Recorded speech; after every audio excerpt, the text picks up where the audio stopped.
9 servicemen of the Russian army surrendered to Ukrainian paratroopers in the city of Pokrovsk in eastern Donetsk region. As can be seen from the footage taken from a drone and circulated on Telegram channels, the invading forces realized that it was pointless to continue the battle, raised a white flag and moved towards the positions of the Ukrainian fighters. Ukrainian troops continue to hold as Russia's siege of Pokrovsk town continues. Ukraine has denied Russian reports that Pokrovsk is nearly captured. Moreover, Kiev has reported heavy casualties among Russians in the Pokrovsk direction of the Eastern Front. Commander-in-Chief of Ukrainian Armed Forces, Oleksandr Syrsky, said in early February that 15,000 Russian soldiers were neutralized by Ukrainian forces in Pokrovsk in Donetsk region during last month. Syrsky said the area remains one of the hottest on the front, adding Ukrainian forces were continuously inflicting losses on the occupiers. Despite heavy fighting, according to officials, thousands of civilian residents remain in Pokrovsk.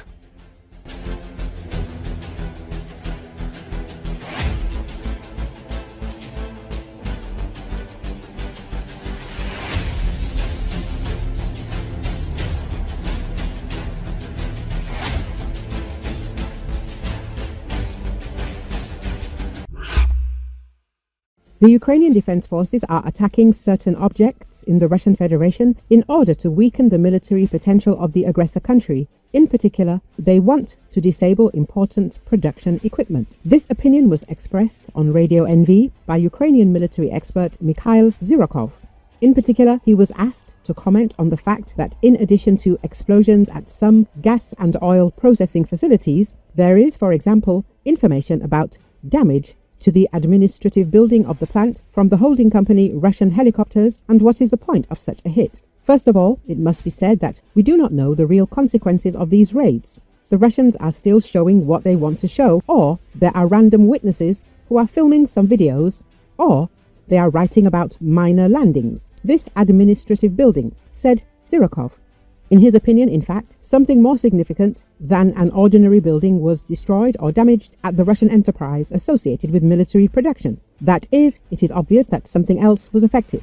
The expert believes. He added that we are talking about pinpoint strikes carried out by the defense forces in order to reduce the military capabilities of the aggressor country. As I understand it, our military is trying to destroy, first of all, Western equipment, which is impossible to restore in a very short time. And the Russians need some effort to buy some kind of imported replacement. I mean, Iranian or Chinese machine tools or some equipment that is critically needed for the production of military equipment or ammunition, something related to the military. This is, of course, not critical as of now, but again, this is a long game.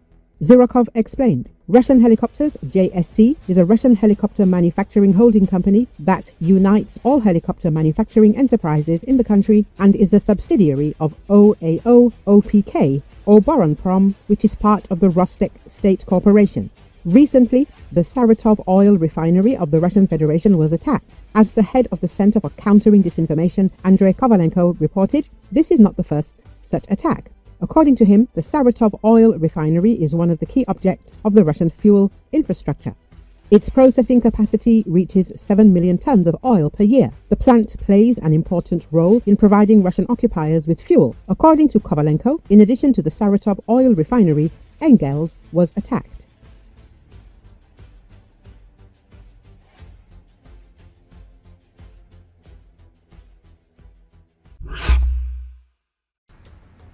Regional clans in the Russian Federation have sensed the weakness of the federal center, will try to strengthen their positions and get rid of their dependence on Moscow. This could trigger the process of Russia's disintegration. This was stated during a chat on Glavred by the former head of the Luhansk Military Civil Administration and Deputy Minister for Temporarily Occupied Territories and Internally Displaced Persons in 2016 to 2019, Georgy Tuka. I don't believe in the possibility of a revolution in Russia. I call the good Russians temporary fellow travelers because we now have one common enemy, Putin.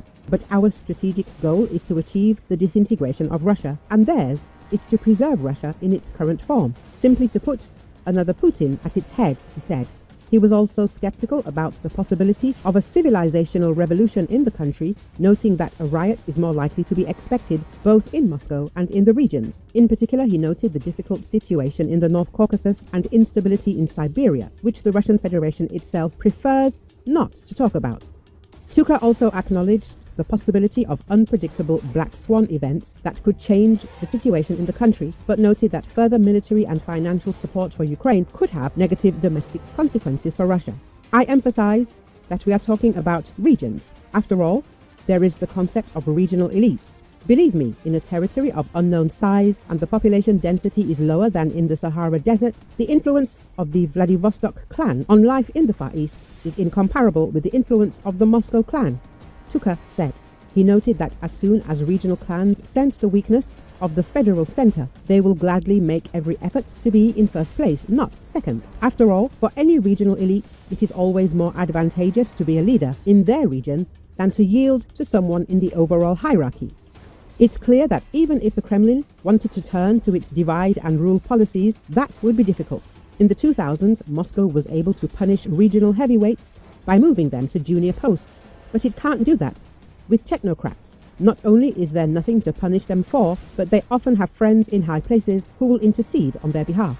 The resulting compromise is that officials are being kept in governorships by lengthy periods of time. While governors are seeing their hopes of a top job in Moscow dashed, the Kremlin has to reconcile itself to the emergence of a new group of feudal lords in the Russian regions.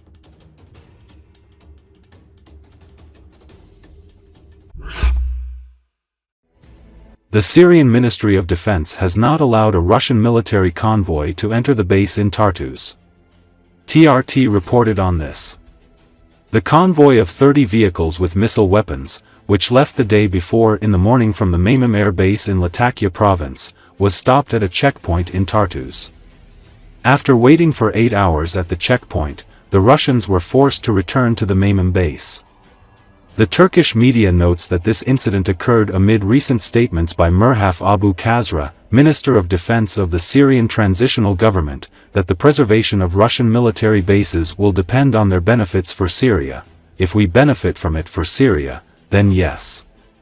The Russian military has been using the Maymim air base since August 2015 under an agreement with the regime of Bashar al-Assad, who fled to Russia with his family in early December 2024. Last month, the Russians began the process of evacuating their troops from the Syrian port of Tartus. Radio Svoboda published the relevant satellite images in late January. The new Syrian government also terminated an investment agreement with a Russian company to manage the port of Tartus, which is Russia's only foreign naval base. With the outbreak of the civil war in Syria in 2012, the Russian Navy began active use of the base. It was modernized to accommodate large displacement ships. After the outbreak of the full-scale Russian-Ukrainian war, the base became an important hub for the Russian Navy's military presence in the Mediterranean.